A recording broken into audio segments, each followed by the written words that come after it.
No vídeo de hoje eu vou falar com vocês sobre a pedido de inscritos sobre contrato de aluguel, tá? O que acontece, pessoal?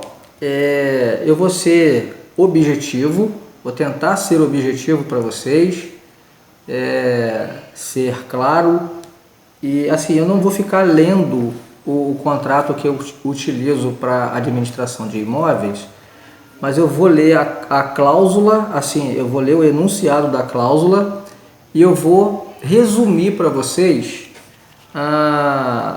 o conteúdo dessa cláusula, inclusive dos parágrafos, tá? Por quê? Os contratos que nós usamos para administração de imóveis tem 5 folhas, né? Diferente de que eu vejo, por exemplo, aqui na nossa cidade, proprietários de kitnet utilizando contratos que você compra na papelaria, aquele que vem à frente e vem no verso escrito algumas coisas, muito poucas coisas, e não acho que seja adequado esse contrato para aluguel. Acho que tem que ser mais completo, tá? E aí, nesse caso, eu indico que você, quando for fazer o seu contrato, contrata lá um advogado para que ele faça esse contrato para você, um advogado especializado em direito imobiliário, né? Para que ele possa fazer esse contrato para você de forma mais segura, mais dentro da realidade da coisa do aluguel, tá bom? Então, aqui está o nosso contrato, são 5 folhas, dá para perceber que tem muito mais coisas, né, do que esses contratos de papelaria que você compra lá, enfim. Eu vou passar para vocês aqui, eu estou atendendo o pedido aí de alguns inscritos que pediram para que eu falasse um pouco sobre contrato. Então, o que acontece? Eu vou dar uma lida aqui, muito superficial, explicando a vocês, passando, né, para vocês, o que a gente deve ter num contrato de aluguel. E aqui eu estou sendo específico para vocês de kitnet, tá? Porque na verdade esse contrato aqui, ele não é específico para kitnet, é de um modo geral. Então eu vou fazer um apanhado aqui daquilo que serve para vocês para kitnet, tá? A maioria das coisas aqui. Então assim, a princípio, o que a gente tem que ter em mente sobre contrato de aluguel, a princípio é qualificar as partes. Que partes são essas? Locador e inquilino. Você vai começar, como está aqui, descrevendo nome, data de nascimento, profissão, endereço do locador, da esposa do locador, e o mesmo você vai fazer com o inquilino ou com os inquilinos, que pode ser um casal, né? Então, partindo dessa ideia aí, a gente vai avançar e vamos entrar então na primeira cláusula do contrato. Tá, que cláusula é essa? Aqui a gente colocou o nome assim, do objeto, tá? Que objeto é esse? É o imóvel que você está alugando, tá? Então você vai descrever kitnet, kitnet 101, kitnet 102, no bairro tal, na rua tal, no bairro tal, na cidade tal, ou seja, você vai descrever esse objeto, tá? Bom, seguindo aí a gente vai para a segunda cláusula, que no caso aqui eu coloquei do uso e destinação do imóvel. Bom, é uma kitnet, a gente sabe que a destinação aí é para fins residenciais, né? Então você tem que colocar isso, até para que daqui a pouco você vai chegar na sua kitnet, lá tem um comércio lá. Então é preciso que você coloque essa informação, beleza? Olha só, outra coisa aqui, cláusula terceira. Aliás, a cláusula segunda, voltando aqui na cláusula segunda, eu tenho 3 parágrafos para dar uma reforçada nessa cláusula aí, que é a destinação do imóvel para fins residenciais. Parágrafo 1º.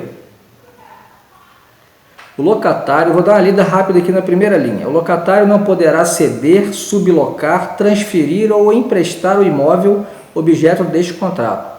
Não preciso falar mais nada. Já está tudo escrito aqui nessa linha. Beleza. Parágrafo 2º. O locatário ou os ocupantes não poderão guardar no imóvel quaisquer substâncias tóxicas, corrosivas, inflamáveis ou explosivas. Muito importante esses parágrafos, hein, gente? Muito importante, tá? Parágrafo 3º. O locatário será responsável por qualquer multa a que se der causa por desrespeito às leis federais, estaduais, municipais ou autárquicas e ainda condominiais. Se você tem um condomínio de kitnet, tem as regras ali dentro e o inquilino está infringindo essas regras, se ele receber uma multa, essa multa não vai ser passada para o proprietário. Quem vai pagar é o próprio inquilino. Beleza? Vamos lá. Cláusula 8ª das obras. Bom, vou dar uma lida na primeira e segunda linha aqui, só para vocês terem um entendimento. Vamos lá. É terminantemente vedado o locatário efetuar qualquer obra que modifique ou altere as características do imóvel, ora alugado, sem prévia autorização por escrito do locador. Tem mais coisas escritas aqui, mas o negrito a gente colocou essas duas linhas aí para ficar um entendimento, tá? Bom, eu tenho um parágrafo único aqui. Todas as despesas para cumprimento da cláusula 8ª, caso o inquilino vá lá e faça uma parede, faça um banheiro lá no quintal, coisa que ele não tinha nada que fazer, isso não foi autorizado pelo proprietário, o que vai acontecer? O proprietário, o locador nesse caso aí, ele pode pedir ao inquilino que desfaça aquilo que ele fez, porque não foi autorizado para fazer, ou desfazer com dinheiro próprio dele, porque foi ele que fez, ele tem que desfazer. Mas o proprietário também tem a prerrogativa de ficar com aquela obra lá que foi feita, se estiver servindo para ele, ele vai ficar com aquela obra sem ter que devolver nada ao inquilino. Tá? Isso já está previsto em contrato. Inclusive, o inquilino não vai poder desmontar, não. Só vai desmontar caso o proprietário peça para desmontar. Beleza? Então, por isso que tem que estar escrito no contrato, para que não tenha surpresas depois. Ok? Então, vamos lá.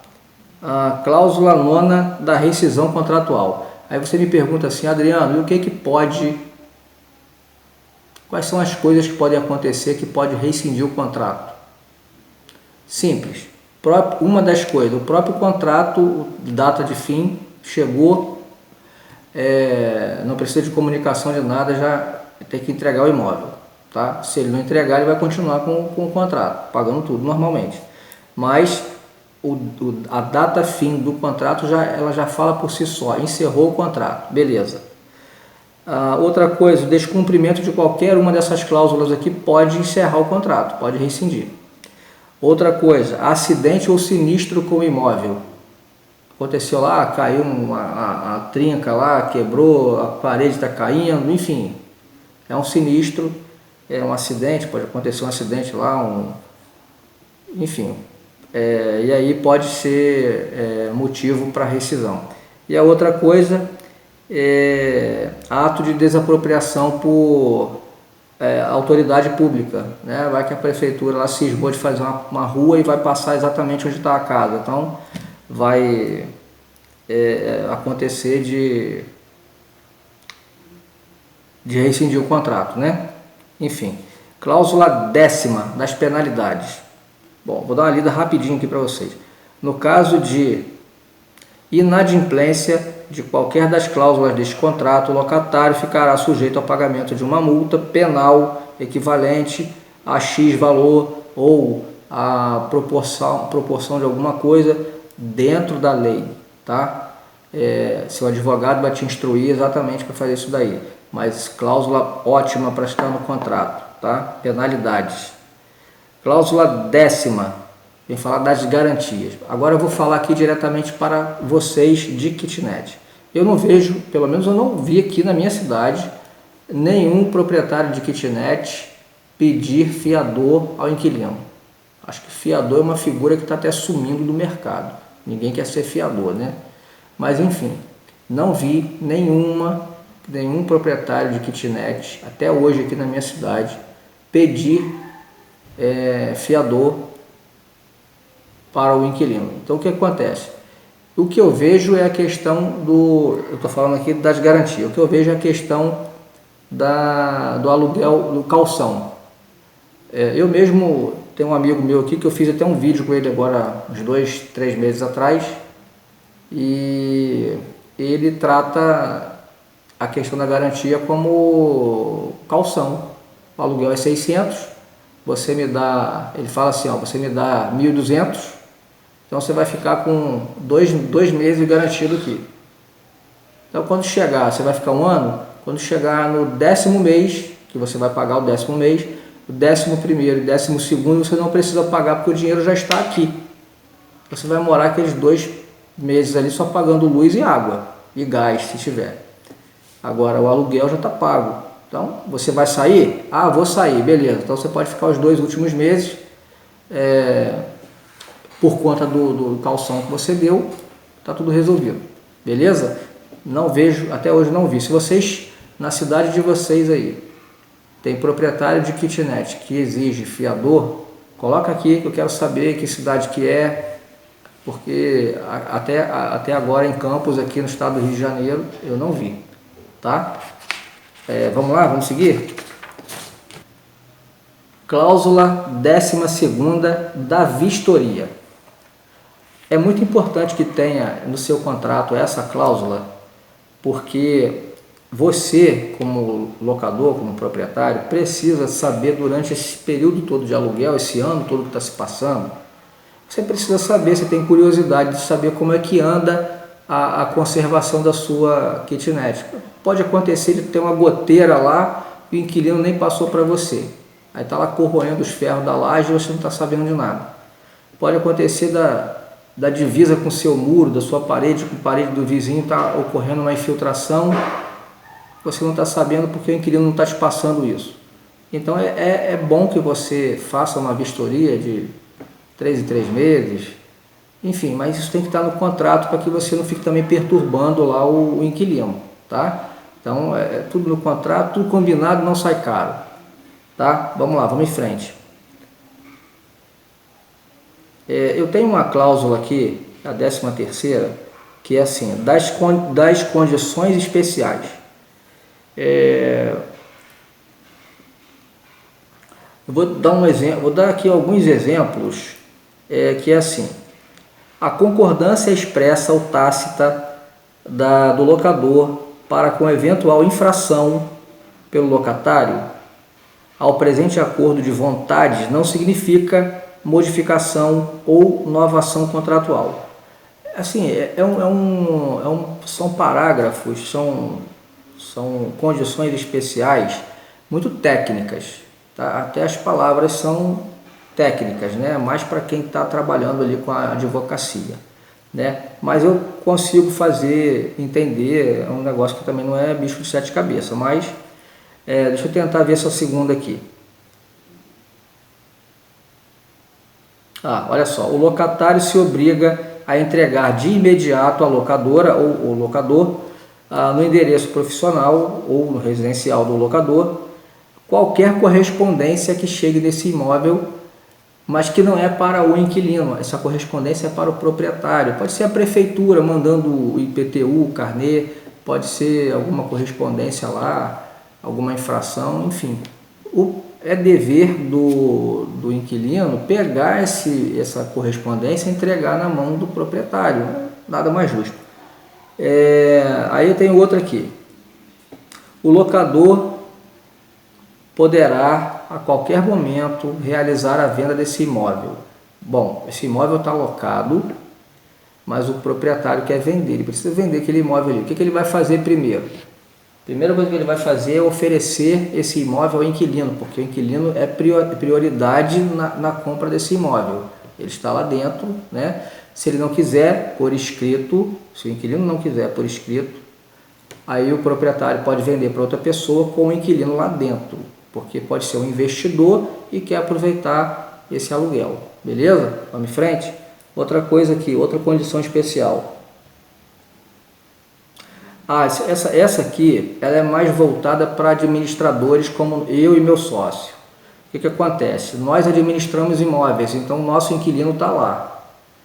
Se esse inquilino quiser comprar esse imóvel, o proprietário vender para ele, o proprietário vai ter que pagar para nós 5% de comissão de venda, porque nós colocamos esse inquilino lá dentro, mas isso aqui já é uma coisa voltada para o nosso negócio aqui, não tem nada a ver com a kitnet, tá? Bom, vamos lá. Cláusula 15ª, mais relevante para a kitnet também. Da prorrogação do contrato. Bom, vou dar uma lida aqui rapidinho para vocês, olha só. No caso do locatário não efetuar a entrega das chaves no final do prazo de locação que estipularam na cláusula 3ª lá atrás, por qualquer motivo que seja, continuarão em vigor todas as obrigações desse contrato até o término da locação. Ou seja, chegou o prazo de entregar as chaves, mas o inquilino não entregou. Simplesmente ele vai continuar morando lá. O que pode acontecer? Você não precisa fazer outro contrato. Ele já está valendo dali para frente. Está escrito aqui, isso tem que estar escrito aqui. Bom, agora você pode também chegar para ele: ô inquilino, vem cá, já que você quer ficar no imóvel, nós temos algumas coisas para fazer. Nós vamos ter que refazer o contrato e aplicar um novo valor, porque o valor não é mais o mesmo que você está pagando aí. Agora a gente já está em uma outra situação. E aí, para isso, se o inquilino não quiser, vai ser rescindido isso aí, ele vai ter que sair. Não tem como ele ficar ali se você não quer aceitar ele pagando o mesmo valor de antes. Beleza? Então, e a questão, a última aqui é a questão do foro, né? O foro, você vai ter que colocar sempre o da cidade da sua kitnet. Vou te dar um exemplo aqui. Eu estou aqui em Campos, estado do Rio de Janeiro, minha kitnet é aqui e vem uma pessoa de outro estado morar aqui porque vai trabalhar numa empresa aqui em Campos. Aí ele vai, Adriano, bota o foro aí, a minha cidade, lá no meu estado. Se esse cara me trouxer problema, eu tenho que entrar na justiça com ele lá onde ele mora, não aqui. Por isso a importância de você colocar o foro na cidade do seu imóvel, beleza? Então, aqui acabou. Eu acredito que eu passei algumas informações relevantes para vocês. Se vocês quiserem saber mais alguma coisa, tirar alguma dúvida, vai na descrição aí do vídeo, escreve o que vocês querem saber, né? Ou se vocês querem outro tipo de vídeo, eu vou dar uma estudada aqui para ver se eu consigo atender todo mundo, responder também a todo mundo, tá? E assim, agradeço de coração aí a vocês, a todos vocês que ficaram até o final do vídeo para entender a minha mensagem, né? Tentar ajudar de alguma forma a vocês aí que estão investindo em kitnet, estão investindo um bom dinheiro, né? Não é com qualquer dinheiro que se faz uma kitnet. Então é preciso que vocês também cuidem da sua kitnet através do contrato. Isso aqui é uma forma de cuidar, tá? Por que é uma forma de cuidar? Eu tenho casos aqui em Campos em que o inquilino, isso é um imóvel de uma corretora, do pai de uma corretora.